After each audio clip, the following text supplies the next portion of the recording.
तो शाह साहब, ये पॉलिटिकल अनरेस्ट अपनी जगह पर एक चैलेंज है और उसको तो ज़ाहिर है किसी न किसी तरह हल करने की कोशिश करनी चाहिए, लेकिन उससे हट के भी हुकूमत प्राइवेट सेक्टर को इंसेंटिवाइज करने के लिए क्या कर रही है? अभी पीआईए की प्राइवेटाइजेशन के मामले पर हमने देखा 5-6 अच्छी और बड़ी प्राइवेट पार्टीज़, वहाँ पर बड़े ग्रुप्स मौजूद थे, 5 ग्रुप बैक ऑफ हो गए, सिर्फ एक ग्रुप के साथ जो 31 अक्टूबर वाला एक एपिसोड हुआ वो सबके सामने है।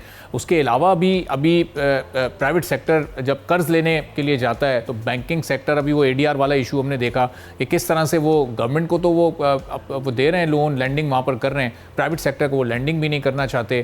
तो ये सारे इश्यूज तो अपनी जगह पर मौजूद हैं। गवर्नमेंट की पॉलिसीज़ तो प्राइवेट सेक्टर को नहीं सपोर्ट कर रही हैं। देखिए, कुछ चीज़ें जो खुश आइंद है इकानमी के लिए कि हमने कुछ सोचना शुरू कर दिया, कुछ डिबेट हमने स्टार्ट कर दिया। डिबेट क्या है कि आप देखिए, हम अब सोच रहे हैं कि हमें जो स्टेट ओन इंटरप्राइजेज हैं ये एक बर्डन है, हमें इनको प्राइवेटाइज करना है। हमने 1990 में प्राइवेटाइजेशन कमीशन बनाया और आप देखिए 35 साल में हम बड़े जिसको कहते हैं क्लियर नहीं थे पॉलिसी में।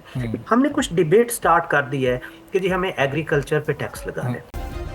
सब्सक्राइब करें और बेल दबाएं ताकि कोई खबर रह न जाए।